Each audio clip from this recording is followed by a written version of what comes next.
What were the best guitars I reviewed in 2025? Hey everybody, Jayce Allan here. Welcome back to the channel. So I played a lot of guitars this year. I bought and sold quite a few guitars. I bought guitars that I didn't even review, that didn't even make it onto the channel. So which guitars would I buy again, and what are my top 3 guitars that I reviewed in 2025? Well, stick around to the end to find out the answer to that question, and let's get started. Okay, so here is a list that I've compiled of all the guitars that I've reviewed and bought and gotten from sponsorships, and even some guitars that I've won in 2025. Grote GST, Acklot Stride, Leo James Popcaster, Monoprice Indio Telecaster, IYV IP350, Donner Q1 Stratocaster, G&L Fullerton Deluxe ASAT Telecaster, Vintage Reissued Series V52 Telecaster, Fender Custom Shop 1952 Telecaster Chicago Special NOS Faded Aged No-Caster Blonde. Say that 3 times fast. Recording King RD328, Epiphone inspired by Gibson SG Standard, Agile AL3000, Gibson SG Standard, Back to the Future Epiphone ES345, Fender Player Plus Stratocaster, Squier Classic Vibe Deluxe Telecaster, Fender American Pro 2 Stratocaster, Firefly FFTL Telecaster, Firefly FFST Stratocaster, Firefly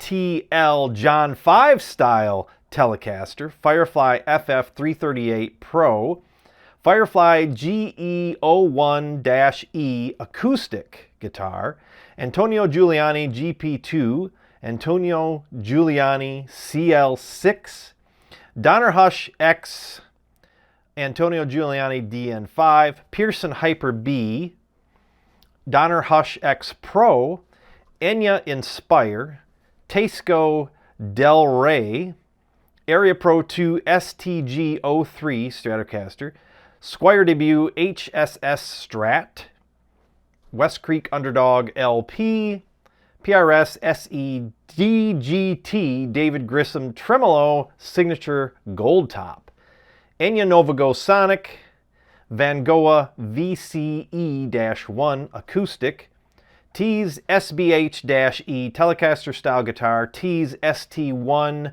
SPR Stratocaster Style Guitar, Donner DST 100 Strat, Red Dog Tele Parts Caster, that one I built, Donner DST 550 Super Strat, Heritage H150 Les Paul Style, and Fender Player 2 Limited Edition Stratocaster.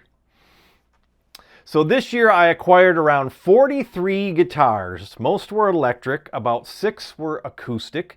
Out of the 43 guitars, I bought most of them. I was given 13 from sponsors to review free of charge in exchange for the review, but I was not told what to say. Believe it or not, yes, it's true. And I won 3 guitars from giveaways, 2 giveaways from the same channel. Searching for Tone, I won 2 guitars from Searching for Tone, and I won the West Creek Underdog Les Paul Style from Fret Not Guitar giveaway. So out of all the guitars that have come and go this year, out of all those guitars, these are the ones that I currently have in stock that I haven't sold yet or that I decided to keep. And they are the Heritage H150, the G&L ASAT Tele, the Fender USA Pro 2 Strat, the West Creek Underdog, the Firefly FF338, the vintage brand, not a vintage Telecaster, but a vintage brand Telecaster, the Red Dog Parts Caster, the Antonio Giuliani DN5 Dreadnought Acoustic, the Donner DST 100, Epiphone SG Standard inspired by Gibson, and the Leo James Popcaster. Now, that said, the Antonio Giuliani DN5, the Dreadnought style guitar that I got from the folks at Kennedy Violins to review, That one is on Reverb right now, and someone is supposedly buying it. I set the price really high because we're kind of holding it for them, and supposedly they're going to buy it here in a couple weeks. So supposedly that one's sold. And then the Red Dog Telecaster, parts caster that I built, I think I'm going to sell the Bigsby Fender branded Bigsby tremolo on that. So I'm going to take that one all apart and build a butterscotch Telecaster that I got a body for from Guitar Fetish. So that one will change into a different guitar. And then the Fender USA Pro 2 that I've got, I signed up to be a dealer through MIRC. They sell blemished and seconds, I guess you could call them, just some factory, overruns or things like that, and they need to be repaired or whatever the case is, and then they sell them as used, but they're basically brand new guitars. So I got signed up with them. I bought 2 guitars, and they tell you, they have wholesale pricing supposedly, and then they tell you what you should try to sell these guitars for, and I can't even get. Reverb is basically telling me that I have to set the price. In order to sell them, I have to, because Reverb sort of tells you based on, probably AI now, based on the sales that they've made, what price you should sort of set it at to sell it. And it's less than what I paid wholesale for these guitars. So I sold one. I took a beating on that one that I had bought. That was I think the Player Plus. But this one I think I'm going to keep it, so we'll see what happens. I might do a review on that one. And then the Leo James Popcaster, that was part of my last giveaway, but the person that won it never responded to my emails telling them that they had won it, so I've still got it. So I'm not sure what to do with that one. And then let's see. Of course, I got the Firefly on the wall is a Stratocaster my wife got me for Christmas several years ago. I didn't get that this year, but I got another one just like it. But that one that's the one I sanded the finish off and everything on it. So took a little bit of criticism for that. But anyway, so which guitars would I recommend out of all the guitars that I've bought this year? Well, I ended up selling the Gibson SG in favor of the Epiphone. I think the Epiphone was every bit as good as the Gibson. I did a video shooting out those 2 guitars, and I really couldn't tell the difference. So there's some minor differences in the body shape. One of the horns on the Gibson is more rounded, and I think that is the traditional style. For some reason, that's how they were made. And the body contours on the Epiphone SG are sharper. So that's really the only difference. And then, of course, the headstock, obviously. But then the Gibson has a nitro finish on it, which I find sticky when I play it for long periods of time, and the Epiphone has a poly finish on it. Pickups, I mean, they almost sound identical. In the neck profile, I mean, I couldn't tell the difference between the two. And I know people get really, really bent out of shape when I say that I can't tell the difference between a budget guitar and an expensive guitar, but I really couldn't tell the difference. So I sold the Gibson. I got rid of that one. I kept the Epiphone. So I really like the inspired by Gibson line of Epiphones. Back when Epiphone made the Masterbuilt series, I only had a couple of the acoustics that they made, and those were great guitars. So definitely recommend the Epiphone inspired by Gibson. And then the Heritage guitar I'm keeping simply because of nostalgia. When I talk about Gibson selling nostalgia, well, Heritage is doing the exact same thing. And, they're made right here in Michigan over there in Kalamazoo. And it's one of the older standards. They changed from standard to standard 2 this year. And now the guitars are weight relief. They have their own pickups in them. This one has Seymour Duncan pickups in it. So actually, it'd be cool to have a standard 2 and have their pickups in them. But, I think I'm going to hold on to this because it's sort of the last of those. I think the standard 2 has replaced the standard. They marked these down to like $19.99. I paid $2,600 for that one, and they marked them down to $19.99. And now the new ones, the standard 2s, are $2,600. So they're definitely trying to compete with Gibson, but they're also trying to, you know, stay current with these new design trends, like the contoured heel, neck joint, and the belly contour, and the weight relief, and things like that. I think it's got push-pull on it, so you can, I don't know if it's a true split coil, if it has something to do with the tone, you know, but they're really trying to kind of keep up with the, you know, the modern designs. So we'll see what happens with that, but I think I'm going to hold on to that one. And they're a great brand, but their attention to detail and their craftsmanship is absolutely impeccable. I mean, that guitar is, I hate to take it out of the case almost, because it's so pretty, you know, and it's a solid piece of mahogany genuine mahogany for the body, solid piece for the neck. And the only thing that would make it that much better would be as if it had an ebony fretboard, but it's an amazing guitar. So if you can afford those, I know people really get hung up on Gibson Les Paul, but if you're in the market for a Les Paul, man, consider Heritage. They are a great brand. Let's see. Next, the G&L.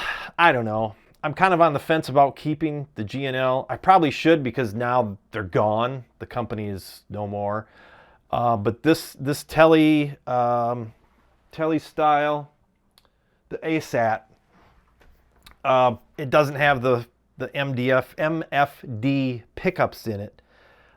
So there's really nothing other than the headstock and the logo to differentiate it from a regular Fender Telecaster. So I don't know. I don't know what's gonna. I don't know if I'll keep it or if I'll sell it or whatever. But G&L, I mean, I don't know. G&L, they're great guitars, and I would kind of keep an eye on the brand and see what happens. I think prices will spike for a while, but then they might just start to drop. You know, I mean, I think there's probably a small core of people that are really big fans of them, and then once you've kind of, you know, once that group has bought all the guitars that they can handle, then maybe the prices will drop. So anyway, so with expensive guitars, you're obviously going to get a great guitar. I mean, you should. After all, they can be upwards of $3,000. As far as custom shop goes, I don't know if I'm sold on those. I think they're kind of overpriced, maybe gimmicky to an extent.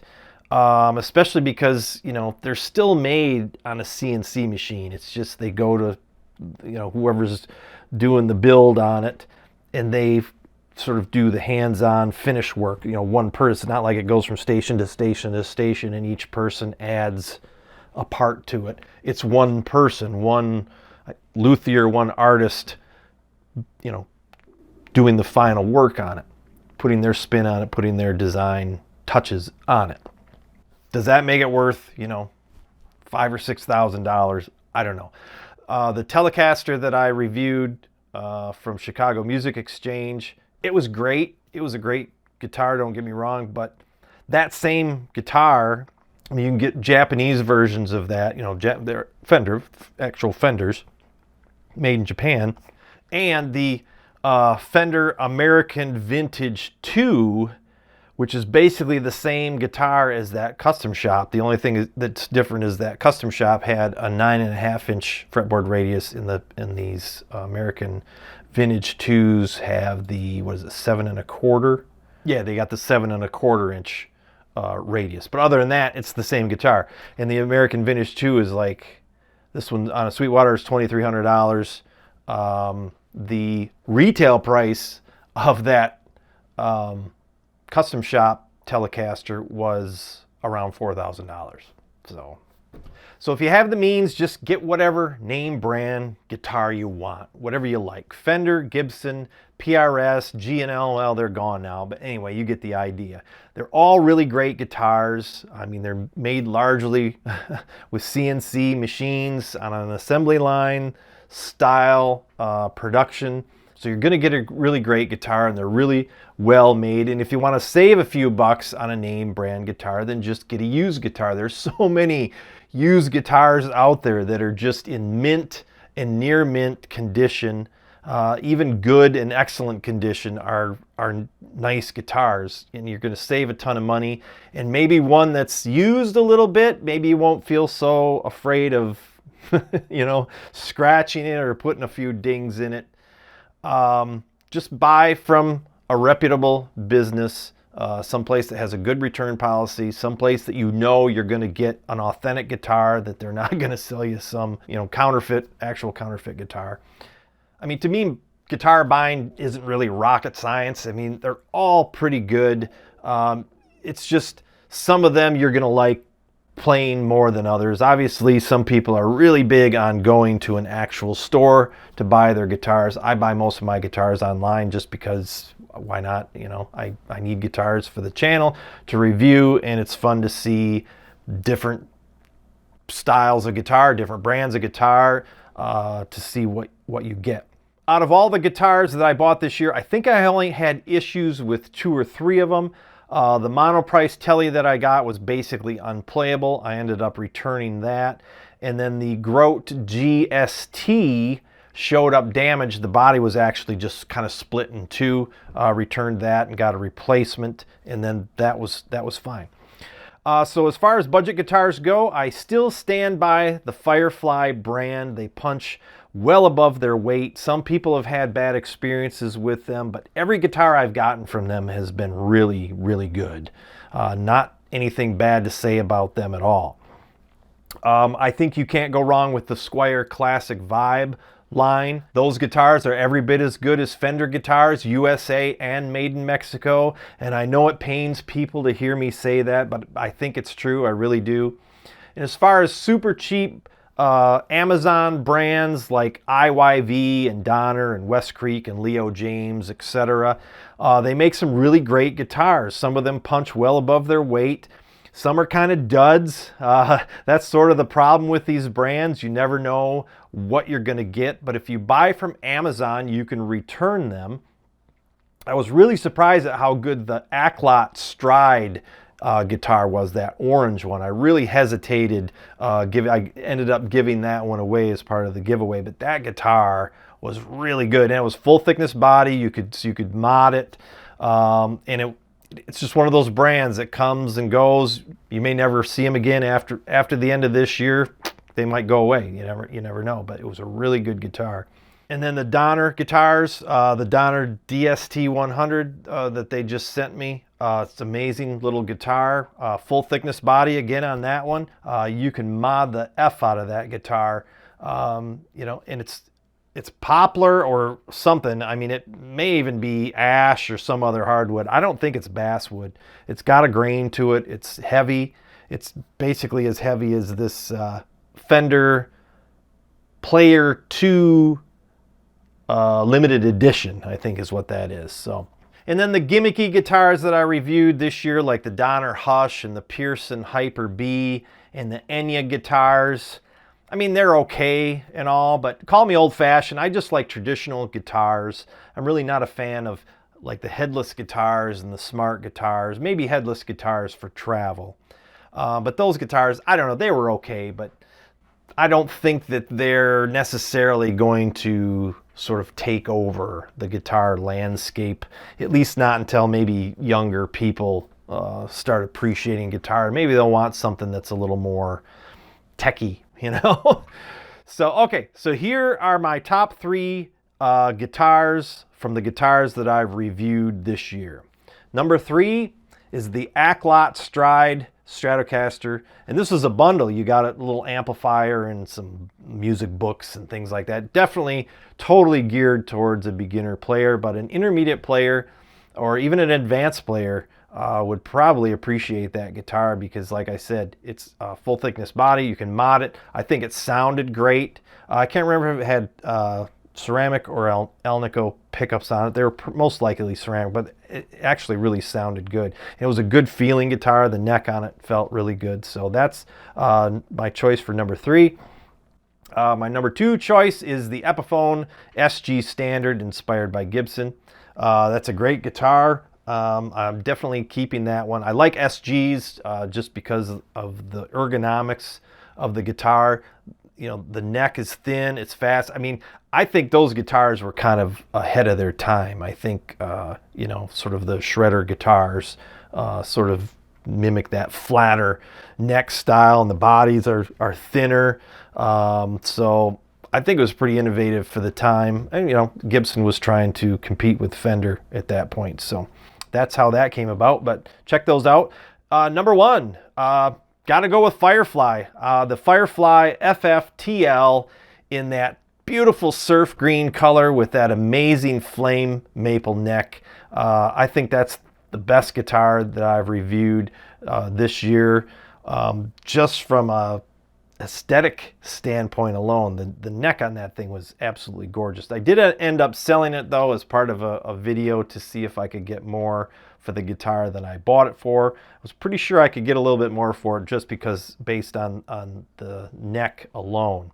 But I still think Firefly makes some really, really great guitars. Honorable mention, I would have to say Heritage. I just like the company. It's, you know, they're in Michigan. They're not owned by a USA company though. They're owned by Band Lab, which is actually in Singapore. But because the guitars are made in the United States and they're made with United States made components, hardware, things like that, they can slap the Made in USA logo on it. So figure that one out in your head. So anyway, there you have it. Those are my top 3 guitars from the guitars that I reviewed here in 2025. Thanks for tuning in, everybody, and we'll see you next time. We'll see what 2026 brings us as far as guitars go. Thanks for tuning in.